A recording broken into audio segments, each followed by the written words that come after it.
On August 21st, I had the honor of flipping the switch and making Space Development Agency's Operations Center North fully functional. The lights are on.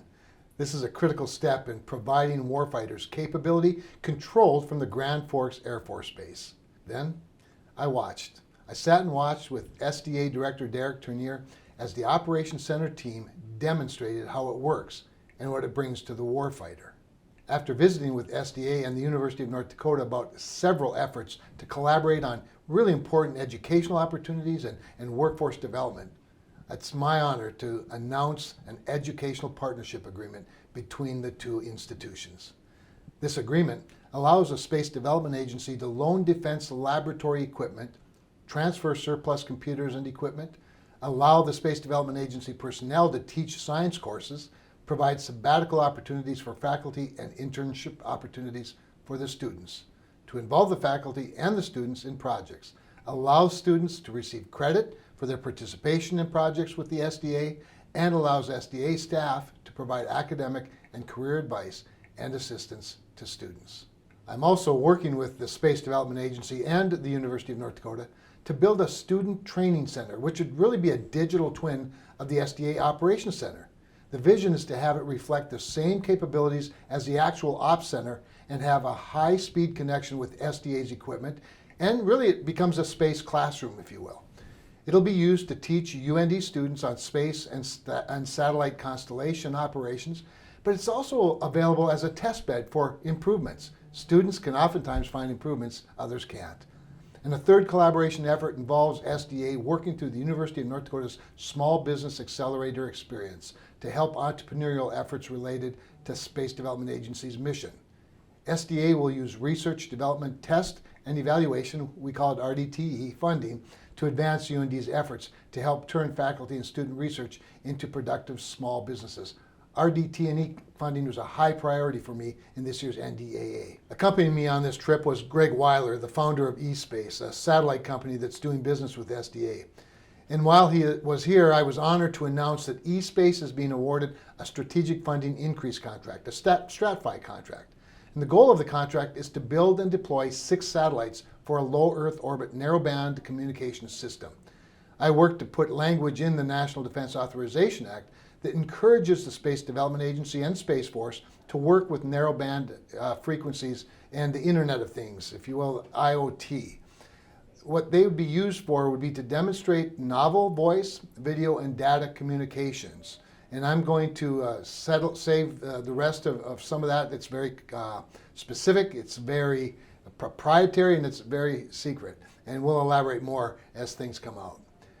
We're also accompanied by the very first of the Space Force officers, or Guardians, that are assigned to the Grand Forks Air Force Base, as both the multi-service military and civilian workforce team continues to grow. I recently met with the Chief of Naval Operations, Admiral Fanchetti, and I received a commitment from her that the Navy is assigning officers to join Air Force and Space Force officers in Grand Forks. The very first Navy billet will arrive in just a few weeks, with more to follow next year. And while we were at the Operations Center, I was able to see exactly how Grand Forks would have an international connection through ground stations in several other countries, to include Norway, Japan, and Australia, and of course many more eventually. I recently had very productive conversations about this very cooperation and other opportunities with the Norwegian ambassador and the Japanese general counsel when they visited North Dakota, as well as many discussions, of course, with Australia's diplomatic and defense leaders. Kevin Rudd, the former Prime Minister, now the Australian ambassador to the United States, is a good friend. I've dined several times at his place, otherwise known as General Patton's house, the Australian embassy, and he has dined with me at my house on Capitol Hill. Between SDA's global footprint and General Atomics International training, there's a growing connection between our capabilities and the global demand for the expertise that resides right here in Grand Forks. In fact, I'm traveling to England shortly to visit with Royal Air Force and U.S. Air Force officials about that very thing. Before this all ended, we discussed progress SDA is making on their Advanced Fire Control Infrastructure request for proposal. This infrastructure, as described by the SDA, is central, really central to the successful execution of the fire control on-orbit support to the warfighter. We call that FOO fighter, prototype system. Foo Fighter is meant to accelerate fire control capability for global detection, warning, and precision tracking of advanced missile threats, to include the hypersonic missile systems that are so developed in China. I've been promoting Grand Forks Air Force Base to leadership throughout the Department of Defense as the perfect location for future advanced fire control infrastructure. Grand Forks has a strong connection with the Space Development Agency, obviously, and we have a growing experience of tracking hypersonic weapon systems with our future range hawks at Grand Sky. So it was obviously a natural fit. Space Development Agency is doing a lot in Grand Forks, but it's interesting. It wasn't all that long ago. We really barely knew each other. Frankly, it's hard to believe it was just 4 years ago that I invited Dr. Turnier to come to Grand Forks for the Unmanned Aerial Systems Summit the following October. The summit, of course, eventually turned into a virtual event because of the pandemic. But Dr. Turnier was still willing to visit Grand Forks, in fact, eager to come to Grand Forks with me, and of course the rest is history. Before that, Dr. Turnier had reached out to talk with me because I'd gained a reputation as a space advocate, based on my role leading the legislation that stood up a Space Force, and then founding the Senate Space Force Caucus. As soon as I met him, I could tell this is someone who thinks outside the bureaucracy, someone who might see space value in a place that's not Florida or California. Well, my instincts were correct and proven right. I showed him some of our innovative ecosystem here in Grand Forks, including the Grand Sky, the University of North Dakota, and Global Hawk operations at the Grand Forks Air Force Base. And after a great briefing by the airmen of the 319th who were operating Global Hawks around the world right there in Grand Forks, Derek looked at me and said this is exactly how he envisioned operating his satellite constellations around the outside of the globe. So this is a good time to remember that without a very strong and enduring mission on the Grand Forks Air Force Base, we wouldn't have SDA choosing to grow in Grand Forks in North Dakota. We wouldn't have a vibrant, attractive Grand Sky Tech Park, and we wouldn't have a critical piece to our ecosystem feeding expertise and innovation to the University of North Dakota and the Grand Forks small businesses. We nearly lost the Grand Forks Air Force Base when the last KC-135 departed in 2010. And the Air Force promised another cargo or tanker mission, but then didn't deliver. Instead, we helped the Air Force see the value in the underappreciated but critical intelligence, surveillance, and reconnaissance drones called Global Hawks.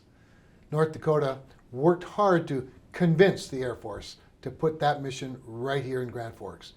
And we've had a great relationship with unmanned ISR capabilities ever since, to include our military, the other agencies that use them, and of course, the people that manufacture them. I bring up that history because I find myself doing the same thing today, trying to convince the Air Force to support future ISR capabilities instead of retiring legacy systems and defunding next generation capabilities, and to make sure that Grand Forks always has a part to play. It's why I worked across the aisle and across the Capitol to get over $1 billion funded for a classified program the Air Force had canceled, but that will play a critical role in the future of ISR. As we announced in August of 2021, we allowed the Air Force to divest several RQ-4 Block 30s because the Air Force said it was critical to modernizing the Air Force for the future battlefield, as it will allow them to reinvest $2.2 billion over 5 years and reallocate about 800 people into advanced capabilities, such as those planned for the Grand Forks Air Force Base. Now I'm holding the Air Force to its word back then. Even if one mission is secured, the strength in our base and our contribution to national defense and freedom around the world requires the flexibility to expand old missions and grow new missions at the same time. But attracting new missions or enabling mission growth requires strong infrastructure. This is why I secured funding in the fiscal year 25 for future runway and taxiway resurfacing. Without the right military construction funding, neither Grand Forks Air Force Base nor Grand Sky could attract the kind of missions that need access to solid infrastructure and a reliable runway. There are several new missions I'm trying to attract, and I bring these up at pretty much every high-level meeting I have with generals and admirals, which is about 2 or 3 a week in the SCIFs. One of them is the Grand Forks Air Force Base as a temporary location for training deployments, especially training for Agile Combat Command, or ACE. The Air Force rightfully sees the need to operate quickly out of several different bases, especially in the Pacific, where China can hold well-established bases at risk with their missile technology. Grand Forks Air Force Base offers enough runway, ramp space, facilities, and friendly airspace to provide training opportunities for almost any unit without having to spend extra money to train overseas. For similar reasons, another mission that I've advertised to DoD leaders for a long time is Grand Forks as a temporary deployment location when a home station is unusable due to scheduled maintenance or natural disasters. We're close to seeing this one happen, as the B-1 wing at Ellsworth Air Force Base will deploy to Grand Forks Air Force Base in January, while their base is renovated for future B-21 missions. Having them on the ground at our base for a year or so not only helps them, but it makes sure the Air Force keeps our capabilities funded and maintained, really improved, making them viable for many years to come in lots of future missions. Counter UAS test missions are also on my list of things that would be a great fit in Grand Forks. It makes sense, right, that the state that leads the way in permissive UAS flying also has a lot to offer when it comes to detecting and defeating unauthorized UASs. With our vast space, available restricted airspace, and places like Camp Grafton that offer controlled environments to test kinetic and non-kinetic methods, we offer a great place to solve the growing threat and problem of unauthorized drones. You know, when I brought the commander of the Air Combat Command, General Ken Wilsbach, to Grand Forks just a month or so ago, he was intrigued by the potential and has since sent his chief scientists out to discuss these problems with the University of North Dakota. I've also been advocating for Grand Forks Air Force Base to get a collaborative combat aircraft mission in the future. This is a red-hot mission that's high priority right now for the Air Force. These unmanned aircraft are a perfect fit for our UAS-friendly airspace, our daily use and understanding of UASs, our existing radar structure, and North Dakota's Northern Plains UAS test site that provides us expertise in getting permissions from the FAA and the FCC to fly unmanned systems. And we are already one of the few airfields that have actually launched a potential CCA candidate when Kratos launched their Valkyrie unmanned aerial system in June. In fact, when I sent the video of the Valkyrie flight to the Air Force Chief of Staff and his team, I received lots of nerd praise from the 4-stars in the Pentagon. They were sort of stunned by it. I believe so strongly that collaborative combat aircraft will play a part in the future of Grand Forks and, frankly, our Air Force, that I chose my guest for this year's UAS Summit because he is to CCA what Elon Musk is to space.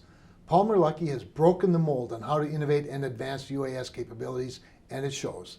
His company, Anduril, was one of the first 2 companies to win a contract from the Air Force to build their collaborative combat aircraft submission called Fury. I've seen it. It's spectacular. By the way, the other company is General Atomics, who already has a growing presence at Grand Sky and is familiar with North Dakota. As I did with General Raymond, the first Chief of Space Operations, Dr. Tenier, Admiral Selby, the Office of Naval Research, Tim Hughes with SpaceX, and General Alvin, the Chief of Staff of the Air Force, I try to bring incredible individuals like Palmer Luckey, not just to help us learn, but probably more so to show off, to show them everything that Grand Forks has to offer, and the results speak for themselves. I've given several reasons why Grand Forks Air Force Base, Grand Sky, and the Grand Forks area have a great future. But all the technology investments in the world don't help if you don't have a strong workforce to use it and to make it grow and to improve upon it. You know, part of sustaining a strong workforce is recognizing them for their sacrifices. That's why I recently co-led the Combat Action Recognition and Evaluation for RPA Crews, otherwise the CARE Act, with Senator Jackie Rosen from Nevada. Targeting a kill and pushing the button from a computer screen in Fargo or Grand Forks can have the same effect, hopefully actually, as pulling the trigger. Taking a life, though, from a computer station thousands of miles away is still taking a life. Recognizing the gravity of what our airmen, guardians, and sailors are asked to do is important for ensuring that these capabilities get the support they deserve. And before I finish, I want to highlight something that I just mentioned. We have airmen, guardians, and now sailors making the missions on Grand Forks Air Force Base work, keeping the world safe. Maybe it's time we recognize Grand Forks as more than just the Air Force. That's why I'm looking into the pros and cons and discussing with colleagues of making Grand Forks into a joint base. I think its name should reflect its mission diversity and how important the missions are. The things I saw and learned about this week are amazing, but they're not surprising because I've seen Grand Forks grow, attract talent, thrive even when some in the Department of Defense didn't want them to. They'd rather have had them with her. I'm going to keep bringing game changers and innovators like Derek Tenier, Greg Weiler, and Palmer Luckey here, much like I did when I introduced Lyndon Blue to Grand Forks several years ago as a member of the House of Representatives, to show them how we can make their vision better, not just ours. I'm going to keep our Grand Forks Air Force Base missions funded and growing, and I'm going to keep our airmen and their accomplishments recognized at the highest levels of government. With all Grand Forks has to offer, there will be many more switches to flip on in the near future.